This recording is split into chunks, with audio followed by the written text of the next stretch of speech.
كان لمؤمن أن يقتل مؤمنا إلا خطأ ومن قتل مؤمنا خطأ فتحرير رقبة مؤمنة ودية مسلمة إلى أهله إلا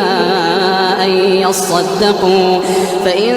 كان من قوم عدو لكم وهو مؤمن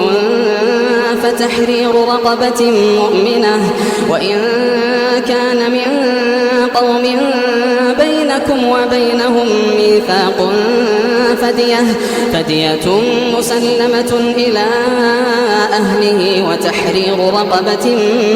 مؤمنة فمن لم يجد فصيام شهرين متتابعين توبة من الله